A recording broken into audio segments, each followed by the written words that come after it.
En el nombre del Padre, y del Hijo, y del Espíritu Santo. Alabado sea nuestro Señor Jesucristo.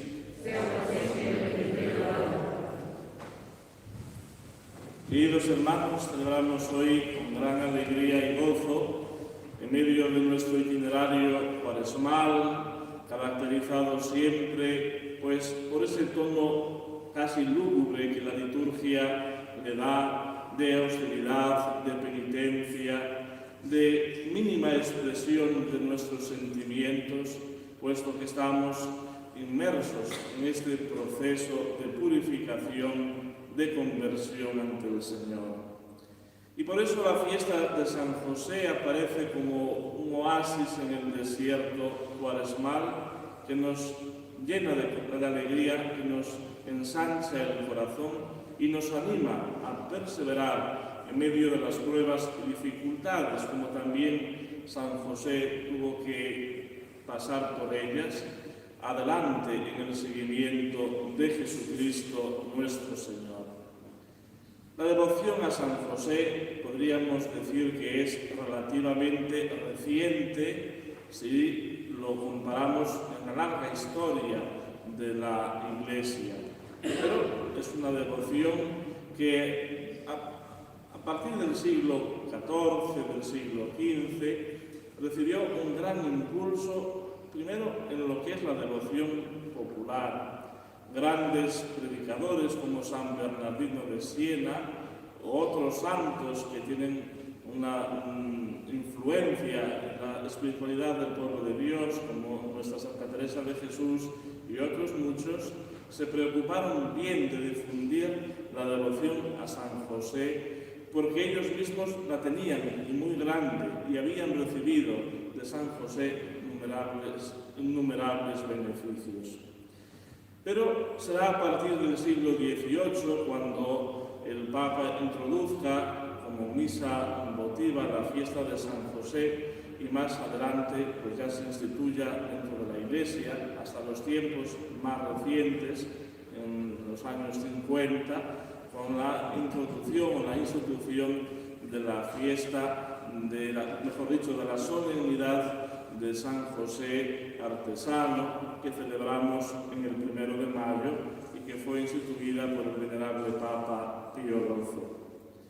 Fijémonos especialmente en este día, en este hombre que el Evangelio nos presenta como varón justo. Y ya con esa palabra justo, con lo que quiere decir en el ámbito hebreo, en el ámbito semítico, el hombre cumplidor de los mandamientos del Señor, el hombre fiel, el hombre sin tacha, en definitiva, el hombre santo.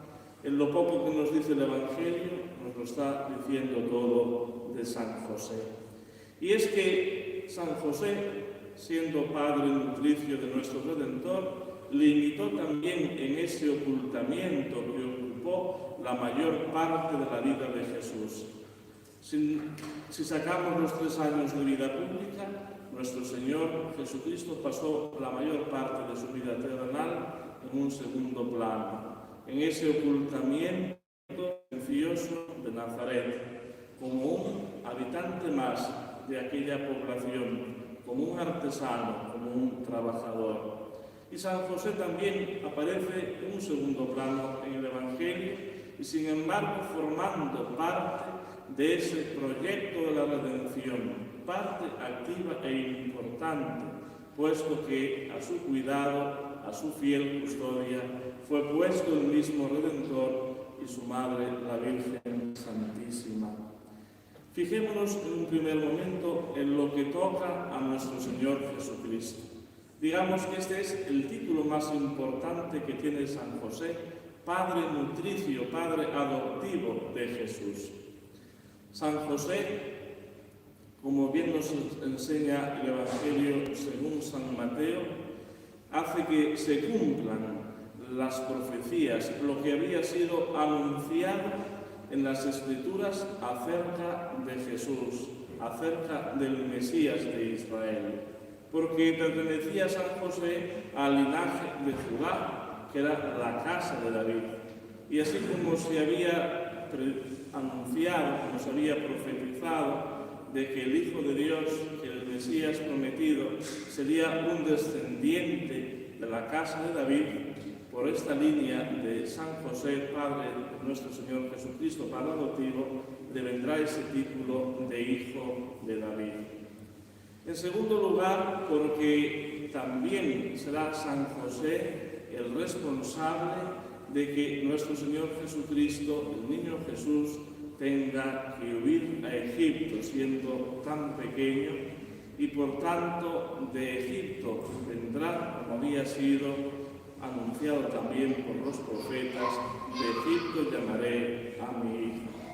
Y la tercera profecía que hacen las Escrituras y que también se cumple en San José es el título de Nazareno, porque se había establecido San José en Nazaret, donde tenía su carpintería, donde tenía el lugar donde realizaba su trabajo y donde residía la Sagrada Familia, conociéndola a partir de entonces como la Sagrada Familia de Nazaret, y recibiendo Jesús ese título de Nazareno que le acompañará hasta los últimos momentos de su vida, cuando quede fijado en el INRI, en ese título que coronaba la cruz.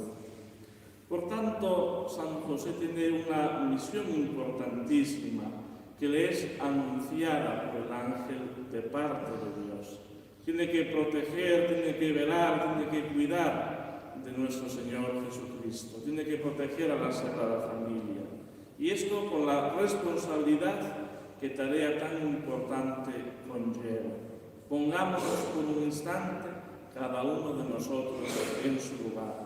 Especialmente los sacerdotes, que somos los responsables del cuidado de Jesús en el Santísimo Sacramento del altar. Con qué mimo, con qué esmero hemos de cuidar al Señor y todo lo referente a Él. Y lo mismo cada uno de los cristianos, cada uno de los fieles, cuando recibimos al Señor, cuando tenemos que cuidar todo aquello que está relativo a su presencia, hemos de imitar la dedicación y el esmero y el cariño que San José puso en este cuidado. El segundo título que se le da a San José y que también aparece hoy en el Evangelio de San Mateo es el de esposo de la Virgen María. San José fue un esposo ejemplar. Y el mismo Evangelio nos refiere cómo le tuvo que causar perturbación esa situación de que aquella Virgen Nazarena, que era tan admirada por su nobleza, por sus virtudes, pudiera encontrarse embarazada sin él, que había sido desposado con ella, tuviese conocimiento.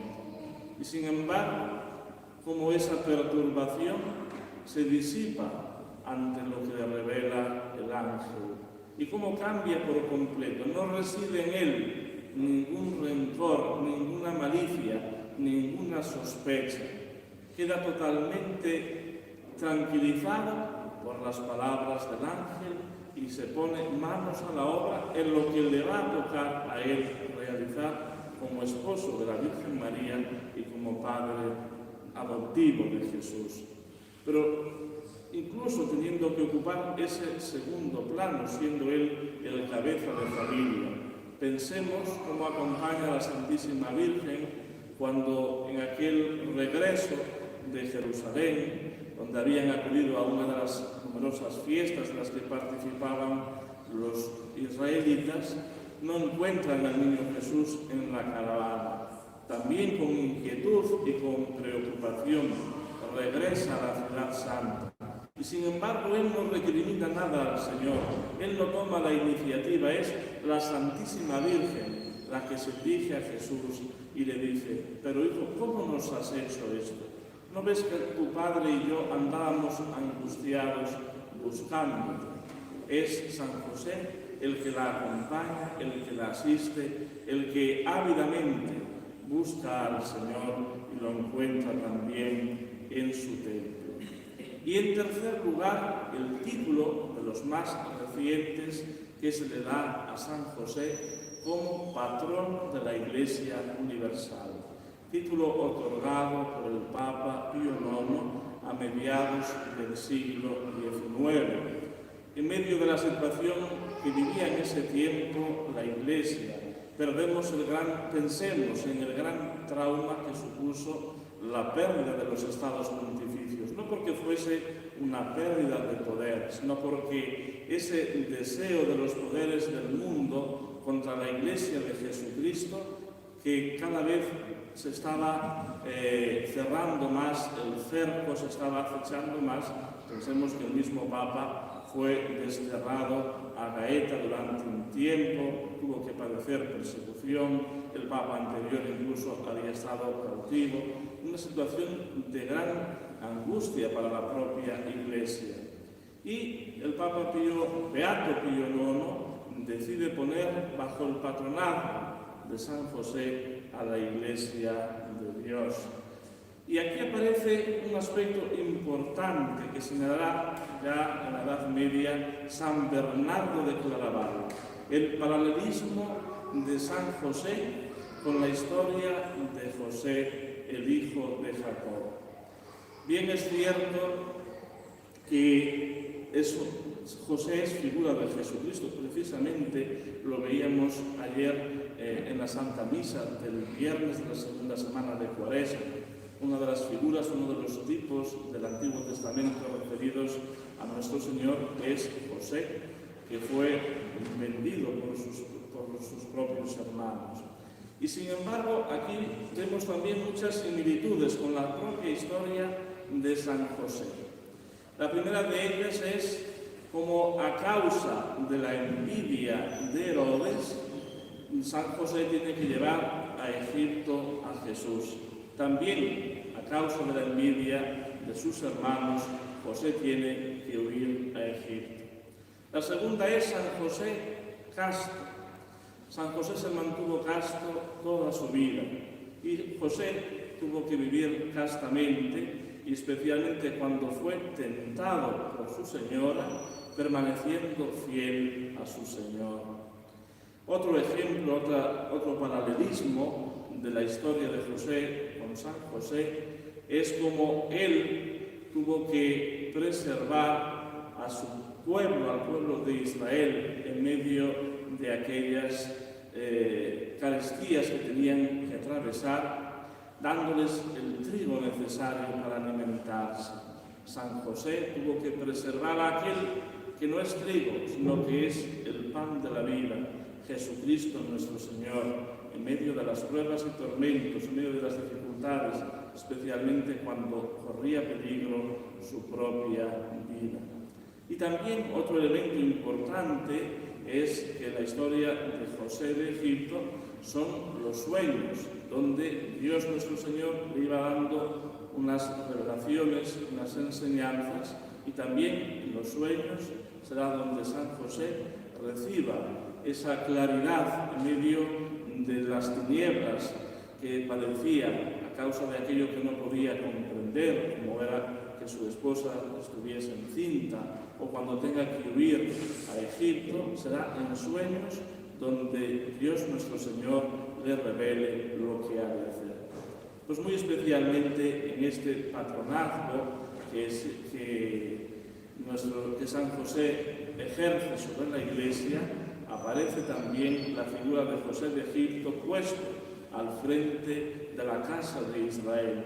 San José puesto al frente de la casa de Jesús como el padre de familia, como el custodio de aquel hogar, que también vele, que también custodie, que también proteja a la Iglesia de Jesucristo, que nos proteja a cada uno de nosotros.